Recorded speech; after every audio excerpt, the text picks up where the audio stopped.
something a little bit different because you guys keep suggesting and you're like, hey, do this. And I'm like, all right, let's try it. So we're going to try a post-game show. We'll also probably try a midweek show and we'll see which one you guys like better and we'll just roll with it. But the Pistons just got done today. They fell 128 to 120. They fall to 0-3 on the season. They will play tomorrow against the Golden State Warriors, looking for their first win against the Warriors team who just beat the Chicago Bulls on a game-winning shot from Damian Lee, which I think is going to start to bring them some momentum. The Atlanta Hawks, after today's win, moved to 3-0, and man, did they look legit.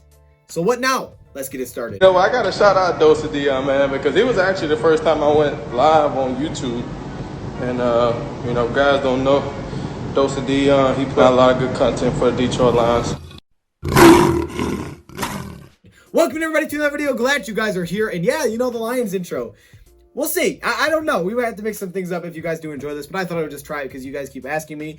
Now, I do want to make this quick little disclaimer. I don't know all about the Pistons. I don't follow them as heavy as I do the Detroit Lions, but I am getting into them this year. So I do appreciate all the support out there. I'm doing my best to get into them, trying to learn about them. I was actually, before it started, let me see if I got the notes. I was actually taking notes on players. I was watching videos of their drafts and things like that because I wasn't that connected during the offseason. So I was doing my best to learn about them before the game started today.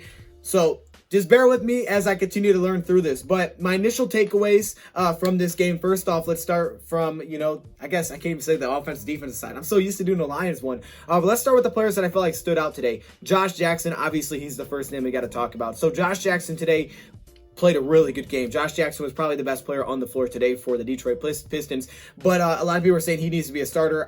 He actually did start today. He did start today from what I was able to tell when I looked at the play-by-play. He did start today, and it paid off. He was 11 for 19 for the field. He made 3 3-pointers. He was big late, but he just shows his ability to do pretty much everything. He can run the floor. He's very quick, but he also can make and finish down low, reverse layups. You see him doing things underneath the basket, his baseline shots, and then you see him mix in the three-point game with the 3 for 7 from deep.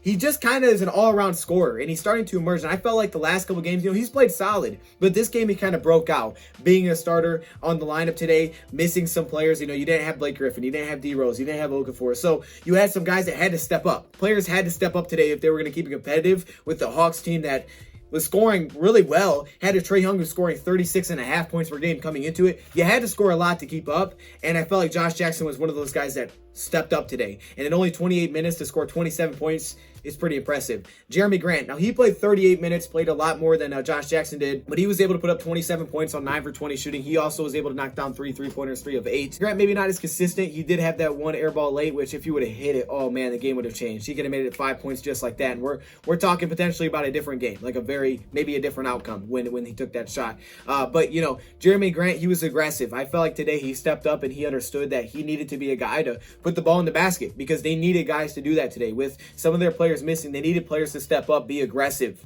kind of take over offensively. And I felt like, Jeremy Grant kind of stepped up today with the money that I guess he's getting paid. He stepped up today. Killian Hayes, to me, he continues to struggle a little bit being a rookie, but at the same time, I feel more confidence when I watch him. I feel like he is more confident when I watch him play. You can just see his confidence out there with his step backs. You saw that a lot today, but he seems a little bit more confident with the ball in his hands, maybe a little bit more trigger happy. He still isn't going to take a lot of threes because he knows that's not his best. That's not what he did great in France. You can obviously see that, he's gaining a little bit more confidence as time goes on. So, he'll still take some time to develop, but today without Derrick Rose, he was asked to play a pretty big role, played 29 minutes. And again, I think it was solid for him to build confidence. When you look at Sadiq Bey, he struggled a little bit. He hit that first 3, and I was thinking to myself, okay, yeah, this guy's going to do really well, the rookie out of Villanova, but then he just really struggled from the field. Just wasn't able to hit really many jumpers after that, wasn't able to find any sort of rhythm. His shot's kind of weird, too. I don't know if y'all noticed that, or maybe that's just me. To me, his shot looks weird. His shot form is just kind of goofy, but he wasn't able to find much consistency after that. But it was good, I think, for the young guys to get out there and run a little bit. The offense maybe seemed a little bit more up-tempo, maybe, without, Blake Griffin kind of running the offense as the quarterback out there. Shvi Mikhailov off the bench continues to not be able to get it rolling. I mean, 1 for 6 again today, 0 for 4 from deep. Steps in, he was looking for a shot. He doesn't lack confidence, that's for sure. He just wasn't able to get it going. And the Pistons, they could have really used that today against this offense. And also Sekou, he really didn't see the floor much. DeLon Wright is kind of another guy that stood out a little bit to me. He's done few good things off the bench, been a solid role player, 5 for 9 today. And then you saw Wayne Ellington get brought in for that last shot, and he was unable to hit it. Hawks are a tough team. They score a lot of points. This was a difficult game, but I think the main takeaway that I see from this game as an entirety is just the heart that the Pistons played with. I mean, when you're down by 20 plus, I think at one point in the fourth quarter, the resilience they showed with missing a lot of your veterans, a lot of those guys that you rely upon to, keep fighting, to keep pounding, to look up to. The young guys stepped up, and, everybody knew that they had to step up and make plays, and they were more aggressive, and they took their shots, and, they just found a way to keep fighting, keep battling. When that game could have got easily out of hand versus a team that was just hitting every open look he gave them, fought back, they kept it competitive, they actually won the fourth quarter, and they made it a game. Defensively, I mean, I think, we saw a lot of open looks for the Atlanta Hawks, which was an issue because they seemed to knock every time they were open for three, it seemed to win in. I mean, if you weren't contested, they were making the threes. They made you pay. And I think that's what good teams do. But I also think, it's a tough matchup. I mean, you have them running a lot of high pick and rolls. You have them running a lot of screens at the top of the key, a lot of double screens, players popping off. There wasn't a lot of teams on the floor, a lot of players on the floor that couldn't hit open shots. I mean, 3 of at least your 5 guys on the floor at any given time could hit an open 3. They spaced the floor well because of that, and it was difficult because any screen, you can't get caught in a double team because now you have an open shooter that will knock it down. There just wasn't a lot of players that you could help off of. So, they're a good team. I mean, they were a tough team, and they were scoring a lot of points because of that.